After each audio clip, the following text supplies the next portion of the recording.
Mbote na balandinyo surtout ya Adassa Temo TV, soyez tous le bienvenue dans notre émission Les Abakoki Oye, les Adassa Show de mon cœur Oye. Les lotos sont kota na sujet na biso oye ko intéressé bino makasi. To sengi bino bo continuer ko s'abonner bo sauter ba publicité na kati ya Adassa Temo TV.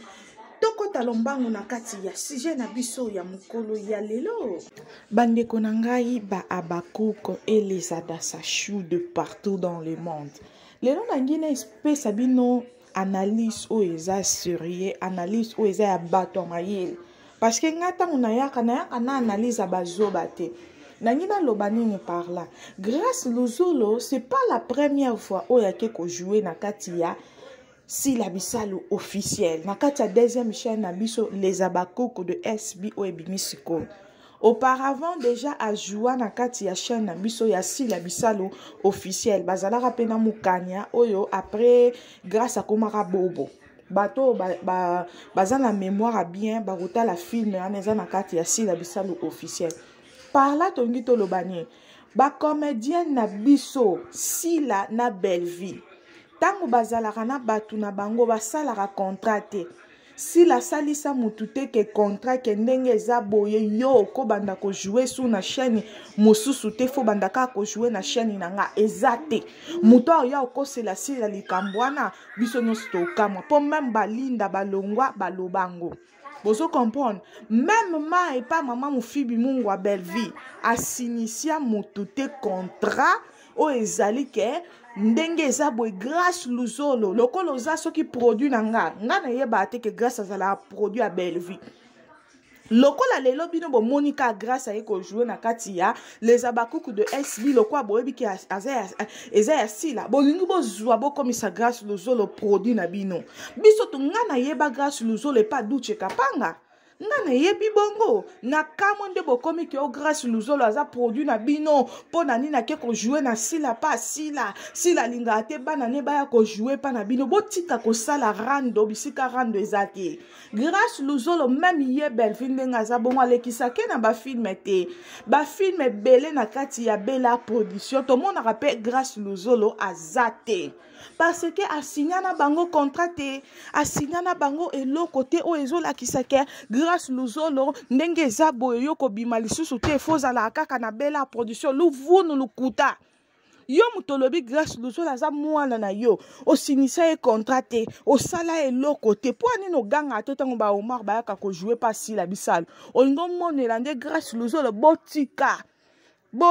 grâce Luzolo aza mwana muki aza na carrière na ye ebele ngana yebisaka ba comédien botika makambo oyo ngana aza muto a belle vie boy na boye soki pona belle vie te belle vie afutela nganda ku botika makambo na boteka image na bino partout ba comédien bozala lokwa ba tonton pe ba tonton Omar kabongo boteka image na bino partout bozo kende bazo teka bino na ba miniature pona bozala bo carrière na bino ezala mulai bo tourner partout soki to mona baya ana ba pesa position eza parce que kuna bozobelekaki ya gabi apesa position parce que belge banda ko tinda mama mukangi ba mesh wana abanda ko finga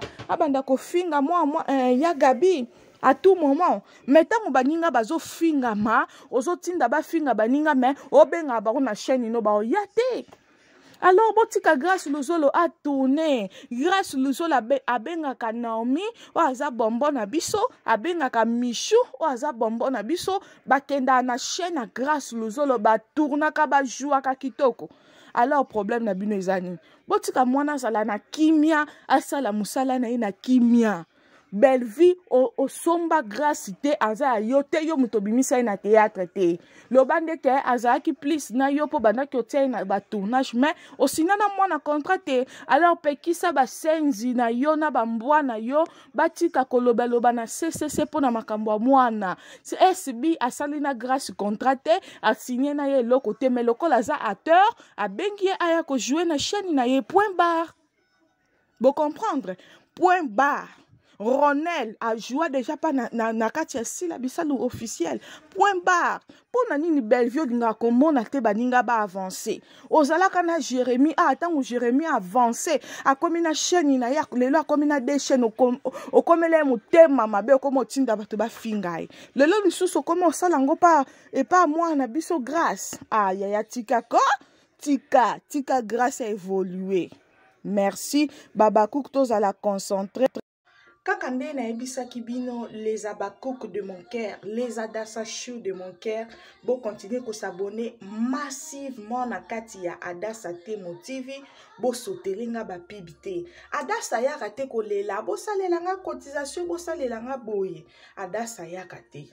Adassa loko mama Adassa zo sengiza kaka Abakouk nyonso asepela na musala mama Adassa Chou na ngai nyonso bisika nyonso boza na yebi ke boza ebele bo sotele mère na bino ba pibité bo talelanga ba pib e ko sunga pona toya e ko pesa makasi lisusu pona toya na ba vidéo mususu na ba mission ya somo les Abakouk to consommer SBC la bisalo SB to fongoli pe deuxième chaîne na biso les Abakouk de SB to consommer ane oyo to tia mu pepe na nyonso na lingaka bino bo sauter ba pibité bo partager chaîne nanga bo continuer ko s'abonner massivement to kutani na émission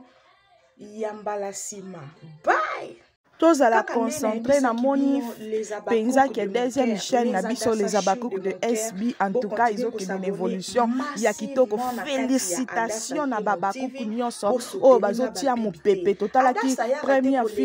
épisode na biso mamundele sali déjà ba 130 quelques cas na jour moko en tout cas bravo les Abakouk to continuer na mouvement wana to ekota la deuxième épisode na biso mamundele kala tezo sala pe 100K to linga bino bo continuer to la soso na kati ya sila bisalo officiel batiaki théâtre na biso pe kuna premier épisode de sali déjà ba 30 quelques oke na ba 40 quelques cas to tia mouvement année au 2025 eza ya biso to travailler dire les Abakouk to tika ba futilité to tika kokota na ba chaîne to zo mona zo produire eloko te to tombola to tia mo pepe année 2025 sila bisalo akende liboso toujours tozala wana pona ko aider akende liboso to tia mon pepe na ba épisode nyonso 100K to lingaka bino ya grave.